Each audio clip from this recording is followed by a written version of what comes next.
நான் முதல்ல திரு குமார் அவர்கள்ட்ட இருந்து போர் நிறுத்தம் அறிவிக்கப்பட்டிருக்கு. நம்ம போரில் வென்றால் யார் வெற்றி பெற்றார் அப்படின்னு வெளிப்படையாக தெரியும். ஒரு போர் நிறுத்தம், நம்ம தாக்குதல் நடத்தினோம், தீவிரவாத முகாம்களை குறி வச்சு பதில் தாக்குதல் வந்தது, அதையும் முறியடித்தோம். இதற்கு மத்தியில் அமெரிக்கா நாங்கள் தான் நிறுத்தினோம் அப்படின்றாங்க. உண்மையிலே இந்த போர் நிறுத்தம் யாருடைய வெற்றி? இதை நான் போர்னு நான் ஒத்துக்கல. இந்த போரில் போருக்கு முன்னால் நடக்கிற இன்சிடென்ட் தான் நான் பார்க்குறேன். அப்படி தான் நம்ம முதல்ல இருந்து நம்ம டெர்மினாலஜி அப்படி தான் பயன்படுத்தணும்னு நான் நினைக்கிறேன். ஆனால் இந்த முடிவு பற்றி அரசாங்கம் எடுத்திருக்கிற முடிவை நாம் கிரிட்டிசைஸ் பண்ணலாம். அரசாங்கம் எடுத்திருக்கிற முடிவில் வந்து ரெண்டு சைடில் நன்மைகள் இருக்கிறது. இதை தாண்டி அது போச்சுன்னா இப்போ அவங்க என்னால் முடியல, எங்களால் முடியலன்னு, ஏன்னா ஏற்கனவே அவங்களுடைய டிஃபென்ஸ் அஃபிஷியல் நம்மளோட டிஃபென்ஸ் அஃபிஷியல்கிட்ட பேசி எங்களால் நீங்கள் வேண்டான்லாம் இன்றைக்கி பேசுனதில் மத்தியானம் எல்லாத்தையும் பார்த்தோம். இதெல்லாம் பார்க்கும்பொழுது ஒரு ஒரு ஒரு மனிதாபிமான அடிப்படையில் கூட நம்ம அதை அணுகியிருக்கப்பாங்கன்னு நினைக்கிறேன். நான் மனிதாபிமானமும் அதில் ஒன்று அடங்கி இருக்கிறது. முடியாதுன்னு ஒருத்தர் சொன்னதுக்கப்புறம் அது அவங்கள எதிர்த்து அடிக்கிறதுங்கிறது அது முடியாதுன்றதை பாகிஸ்தான் வெளிப்படையாக சொல்லலை, ஊடகங்களில் சொல்லலை. அதெல்லாம் வேற அவங்க இதை கட்டுக்கதை கட்டி கம்பி கட்டுற கதையெல்லாம் சொல்லிட்டு இருக்காங்க. எந்த இடத்துல இதை நோக்கி நகர்ந்திருக்கும்? 2-3 நாளாகவே இப்போ அமெரிக்கா ட்ரம்ப் சொன்னது, ட்ரம்ப் நமக்கு அவர் மாற்றி மாற்றி பேசிகிட்டு இருந்தார். முதல்ல ஒன்று சொன்னார், அது 1000 வருஷம் விவகாரம், அது அவங்களே பேசி தீர்த்துக்கலாம் அப்படின்னு சொன்னார். அதுக்கப்புறம் அவருடைய நம்ம துணை ஜனாதிபதி இங்கே வந்துட்டு போனார். அவரும் கூட என்ன சொன்னார், அதை நாங்கள் அதில் எங்களுக்கு அதில் ஒன்றும் பாட்டு இல்லை, ரோல் இல்லை அப்படிங்கிற மாதிரி தான் சொன்னார். ஆக அப்படிலாம் சொல்லிக்கிட்டு இருந்தவங்க திரும்ப விஷயம் தலைக்கு மீறி போகவே அவங்க அதில் தலையிடணும். இரவுலேருந்து அவங்க உள்ள வர ஆரம்பிக்கிறாங்க, உள்ளே வர்றாங்க, உள்ளே வந்திருக்காங்க. இப்போ உள்ளே என்ன சொல்லியிருக்காங்கன்னாக்கா, இவங்களும் எல்லாத்தையும் புகார் எங்களை செட்டில் பண்ணி வைங்க, நாங்கள் போருக்கு தயாராக இல்லை, இந்தியாட்ட பேசுங்கன்னு இவங்களும் முறையிட்டு இருக்காங்க. அதனால் அவங்கள்ட்டையும் பேசிட்டு இது நான் ஒரு இன்ட்ரீம் ஸ்டேவாக தான் நான் பார்க்குறேன். இடைக்கால அது 5 மணியோட போர் நிறுத்தம்னு சொன்ன அறிவிப்பு வந்தாலும் கூட அது ஒரு இன்ட்ரீம் ஸ்டே மாதிரி தான் நான் பார்க்குறேன். ஏன்னா அடுத்தால 12ஆம் தேதி மே 12 3 மணிக்கு இதை பற்றி டீட்டெயிலாக பேச போகிறாங்க. இராணுவ உயர்மட்ட லெவலில் வெளியுறவுத்துறை எல்லோரும் உட்காந்து பேச போகிறாங்க. அப்போ பேசும்பொழுது நமக்கு இந்த போர் இவ்வளோ சிவியரான ஒரு போர் அளவுக்கு ஒரு ஃபைட்டு நடந்திருக்குன்னா அதுக்கு பல காரணங்கள் இருக்கும் இல்லையா? இதுக்கு முந்தின காலங்களில் பல காரணங்கள் எப்போவுமே எடுத்த உடனே இவ்வளோ பெரிய இதெல்லாம் வராது, பல காரணங்கள் இருக்கும். அதே போல் அதை நிறுத்தம் பண்ணுறதுக்கும் பல காரணங்கள் இருக்கணும். அது பின்னாட்களில் வெளிவரும். இன்னைக்கு இனிஷியலாக நமக்கு இன்னைக்கு உடனடியாக இதுக்கு மேலே போக வேண்டாம் அப்படிங்கிற முடிவு இன்னைக்கு எடுத்திருக்காங்க. அதை நாம் வரவேற்கணும்.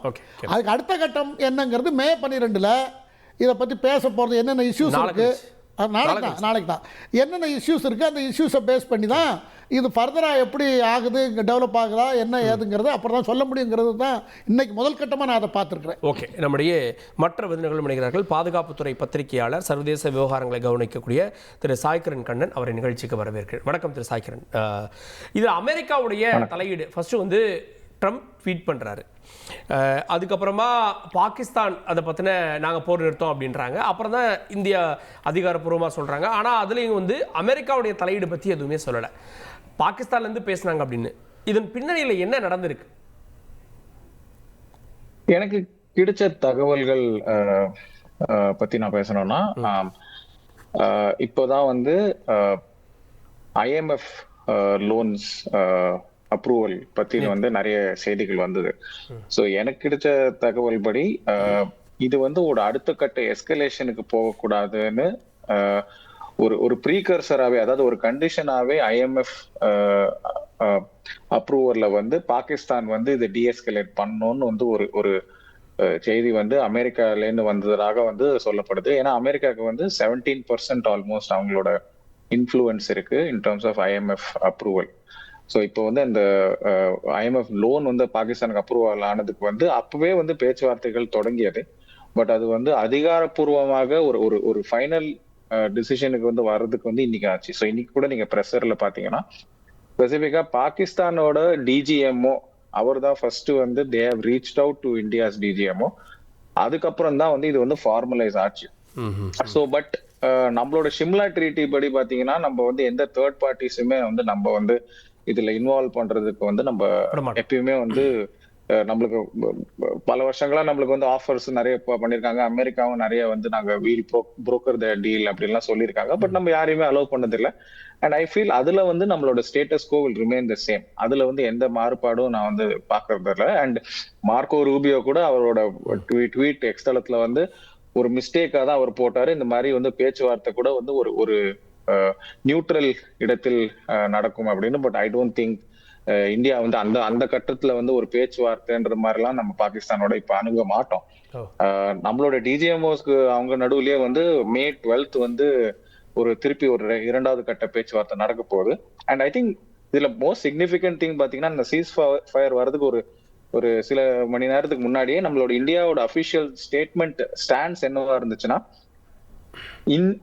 இதுக்கு மேல நம்ம ஃபியூச்சர் நோக்கி போறச்ச any kind of terrorism that comes from Pakistan, அது வந்து எந்த மாதிரி தீவிரவாதி மூவ்மெண்ட் தீவிரவாதி அட்டாக்காக இருந்தாலும் அது வந்து that will be considered an act of war. அது வந்து ஒரு போருக்கான முழக்கமாவே நம்ம வந்து அதை வந்து கருதுவோம். அதுக்கப்புறம் இந்தியா வந்து எந்த மாதிரி தாக்குதல் ரிபட்டல் நம்ம வந்து எந்த மாதிரி வேணாலும் நம்ம பண்ணலாம். ஸோ அதுவும் வந்து எந்த மாறுதலும் கிடையாது. இப்ப நம்ம சீஸ் ஃபயர் வந்து நம்ம பேசுறது வந்து வெரி ஸ்பெசிபிக் டு இந்த கடந்த 2-3 நாட்களாக என்ன நடந்து வந்ததோ அதை சார்ந்து மட்டுமே. இது வந்து இது ஒரு தொடக்கம் தான். இதுக்கப்புறம் நம்ம வந்து இப்ப எவ்வளவு பேச்சுவார்த்தை நடத்துவோம் அதுவும் வந்து ஒரு கொஸ்டின் மார்க் தான். அண்ட் சேம் வே நம்ம இண்டஸ் வாட்டர் ட்ரீட்டியை பத்தி நம்ம ஆல்ரெடி பேசிட்டோம். அதுக்கும் இதுக்கும் சம்பந்தமே இல்லை. ஸோ அதுலயும் வந்து நம்ம status quo will remain the same. நம்ம என்ன ப்ராஜெக்ட்ஸ் வந்து நம்ம இப்போ கரண்டா வந்து இன் ப்ராக்ரஸ் இருக்கோ அது நம்ம வந்து எப்படி இருந்தாலும் கண்டினியூ பண்ணுவோம். ஸோ இது வந்து வெறும் இந்த கட்டத்துல வந்து இருக்கிற ஒரு எக்ஸ்சேஞ்ச் ஆஃப் ஃபயர் தடுக்கிறதுக்கு மட்டும்தான் நான் பாக்கிறேன். ஓகே. அதிமுக்கிய விவரங்களை அனைவருக்கும் புரிய வைக்கும் பாட்காஸ்ட். தவிர்க்க முடியாத முதல் மக்கள் வளைகுடா நாடுகள் பிரான்சிஸுக்கு பிரியா சம்பவங்களை தேடி களத்திற்கே உங்களை அழைத்து செல்லும் ஸ்பாட்லைட். அங்க இருக்கக்கூடிய கள விவரங்கள் என்ன? கடந்த 5 வருஷமாவே சார் எனக்கு ரொம்ப பிடிக்கும் அவர் வர்றதுக்காக. எங்களுடைய நியாயமான கோரிக்கை Even at the cost of stopping. பார்வையாளர்களையும் செய்திக்குள் பங்கெடுக்க செய்யும் மக்கள் குரல். 50 ரூபாய் எங்களுக்கு தண்ணிக்கு ஒரு தீர்வே இல்லைங்க. 10 வருஷமா எங்களுக்கு சரியான ஒரு விடிவு கிடைக்கவில்லை. 60,000 ஏக்கருக்கு தான் கேட்கிறோம். பிச்சை கேட்கறாங்க. புத்தம் புதிதாக வித்தியாசமாக பாகிஸ்தான்லயே 4 இடம் என்ன படிக்கலாம்ன்றதுல பேரண்ட்ஸும் என்கரேஜ் பண்ணணும், ஸ்டூடெண்ட்ஸும் தேர்வு செஞ்சு. எனக்கும் சீமானனுக்கும் பெரிய வித்தியாசம் இல்லைங்க. ஒரு பாயிண்டா சொல்லணும். உங்களுக்கான தலைவர்களை பொழுதுபோக்கு தளத்தில் தேடாதீர்கள், போராட்ட களத்தில் தேடுங்கள். அனைத்தும் உங்களுக்காக. எப்போதும் இணைந்திருங்கள் தந்தி டிவியுடன்.